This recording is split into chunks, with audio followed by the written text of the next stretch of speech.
These are mom jeans. Literally, they say mom on the tag. And right now they're everywhere, but just a few years ago, they were the butt of every bad fashion joke. So what happened? When jeans first arrived in America by way of the German immigrant Levi Strauss in 1853, they were primarily worn by miners and cowboys because of their sturdy fabric. That was until 1955's Rebel Without a Cause, when James Dean made denim jeans a staple for teens rebelling against their suburban parents. They were the perfect mix of cool and even a little dangerous due to their association with the Wild West. A few years later, Marilyn Monroe wore jeans while playing a woman who literally runs away with a group of cowboys.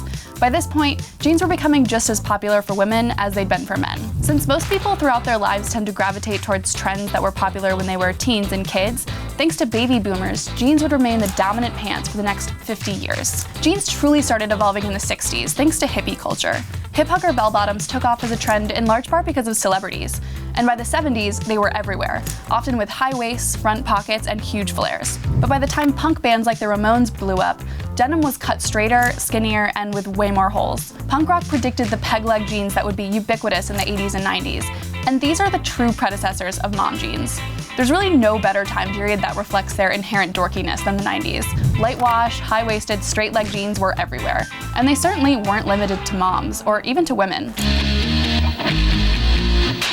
But by the middle of the decade, designers like Tom Ford and Alexander McQueen had popularized a very different style of jean, ultra low-rise. Though hip-hop was embracing the low-slung baggy jean at the same time, low-rise hip-huggers exploded thanks to pop stars like Britney, Christina, and J-Lo in the late 90s. By 2003, the standard crotch measurement had dropped from about 10 to 12 inches to just 3 or 4, which, as we know, led to phenomena such as the whale tail, or as one Australian TV show coined it, muffin top.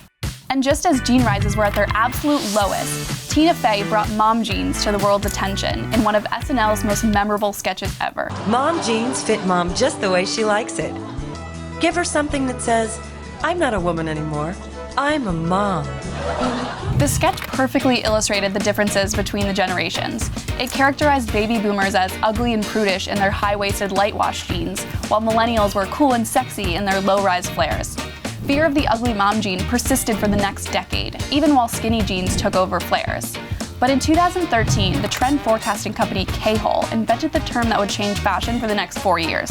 The concept of normcore was that if the general rule is that you have to look different in order to look cool, then being normal is actually the scariest and therefore the coolest thing. It's that attitude, coupled with the fact that fashion in the past decade has been heavy on the 90s nostalgia, that normcore has come to be synonymous with the kinds of stuff our parents wore on vacation when we were kids. By 2013, Topshop had started making the mom jeans I'm wearing now, and today Levi's original 501s are arguably the most popular pair of jeans. So now when we see a pair of jeans online that describes themselves as mom jeans, we don't think about our actual moms. We think about how great they make your butt look.